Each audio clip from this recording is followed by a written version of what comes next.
দর্শক, আপনারা জানেন লীলা খেলা কি শুরু হয়েছে। লীলা খেলাই বলবো এই কারণে যে একটা নতুন রাজনৈতিক দল কিভাবে হচ্ছে না হচ্ছে বাংলাদেশের মানুষ অলরেডি এটা পরিষ্কার। তারা জানে যে একটা নতুন রাজনৈতিক দল হচ্ছে, এটা ফেব্রুয়ারিতে ডিক্লারেশন হবে।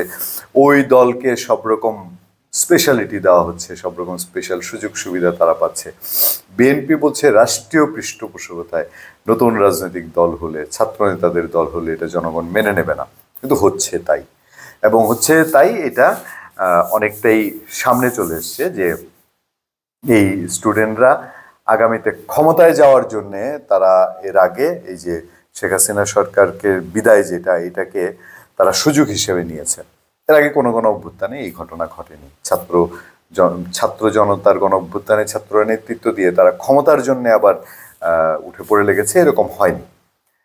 এরা এই স্টুডেন্টরা যে নতুন দল করছে এ নিয়ে মানুষের প্রত্যাশা ছিল। মানুষ অনেক বছর ধরেই, এটা এখনকার এই আগস্ট অভ্যুত্থান না, শেখ হাসিনার বিদায় আগে পরের ঘটনা না, বেশ গত অনেক বছর ধরেই বাংলাদেশের মানুষ বিকল্প একটা রাজনৈতিক শক্তির আশায় বসে আছে, কেউ একজন আসবে বাংলাদেশকে উদ্ধার করবে।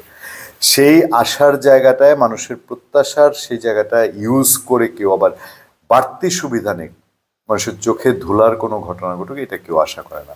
কিন্তু এই নতুন যে রাজনৈতিক দল হবে তারা এই যে কমফোর্টেবল একটা জোনে আছে, তারা আগামীতে 300 আসনেই প্রার্থী দিতে চায়। 100 জনকে তারা স্পেশালি তৈরি করছে, মানে কি 100 আসন টার্গেট করেছে, এগুলো জিততেই হবে বা কি এগুলো তাদেরকে জিতানোই হবে, এরকম কোনো বিষয় আছে কিনা, আশ্বাস আছে কিনা।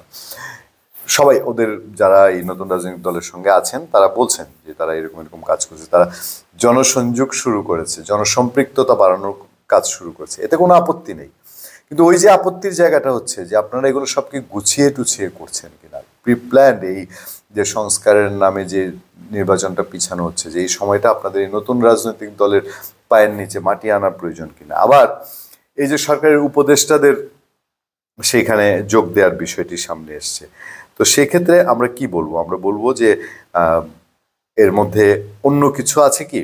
খবর একটা সামনে আছে, দেখেন, পদত্যাগ করে একজন তরুণ উপদেষ্টা নতুন দলের দায়িত্ব নিতে পারেন, বলছে প্রথম আলো। যেখানে বলা হচ্ছে বৈষম্যবিরোধী ছাত্র আন্দোলন ও জাতীয় নাগরিক কমিটির উদ্যোগে চলতি ফেব্রুয়ারি মাসের দ্বিতীয়ার্ধে নতুন রাজনৈতিক দলের আত্মপ্রকাশ ঘটতে যাচ্ছে।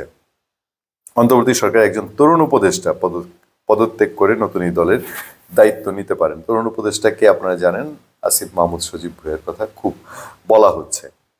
আচ্ছা, তারপরে বৈষম্যবিরোধী ছাত্র আন্দোলন নাগরিক কমিটির শীর্ষ পর্যায়ের নেতারা বলছেন নতুন দলটি আদর্শগতভাবে মধ্যপন্থী ধারার হবে। দলের নাম কি হবে সে বিষয়ে বেশ কিছু প্রস্তাব তারা পেয়েছেন, তবে এখনো কোনো নাম চূড়ান্ত হয়নি। দলীয় প্রতীক কি হবে সেটি নিয়েও আলোচনা হচ্ছে। তার মানে নিবন্ধন কনফার্ম নাকি, হতেও পারে, জানি না। জাতীয় নাগরিক কমিটি একাধিক সূত্র বলছে প্রাথমিক আলোচনা অনুযায়ী অন্তর্বর্তী সরকারের শিক্ষার্থীদের প্রতিনিধি হিসাবে যে 3 জন উপদেষ্টা, মাহফুজ আলম, নাহিদ ইসলাম ও আসিফ মাহমুদ, সরি আমি আগে আসিফ মাহমুদ সজীব ভুঁইয়া বলেছি, সেটা নাহিদ ইসলাম হওয়ার কথা, বা এরকম আলোচনাই বেশি। কারণ নাহিদ ইসলাম জুলাই ঘোষণা বলবো না তো, যে এক দফা যেটা 3 আগস্ট ঘোষণা করা হয়েছিল সেটা করেছিলেন। তাদের মধ্যে একজন পদত্যাগ করে দলের নেতৃত্ব দেবেন, অন্য 2 জন আরো পরে সুবিধাজনকভাবে পদত্যাগ করে দলে যোগ দিতে পারেন। এই 2 জনের মধ্যে একজন আগামী জুন মাসে উপদেষ্টা পদ থেকে দলে যোগ দিতে পারেন। জানতে চাইলে তারা বলছেন যে ফেব্রুয়ারির শেষাংশে তাদের রাজনৈতিক দলের আনুষ্ঠানিক ঘোষণা আসবে। ডান ও বাম ধারার বাইরে জাতীয় স্বার্থ সংশ্লিষ্ট বিষয়গুলোকে গুরুত্ব দিবেন। আর তো কি বিশেষ কিছু বলার আছে, যা বোঝার আপনারাই বুঝে নেবেন সামনে কি হতে যাচ্ছে দেশে। ধন্যবাদ সবাইকে, ভালো থাকবেন, সুস্থ থাকবেন, দেখা হবে, কথা হবে। আপনাদের সাথে আমি আতিক রহমান, পূর্ণিয়া।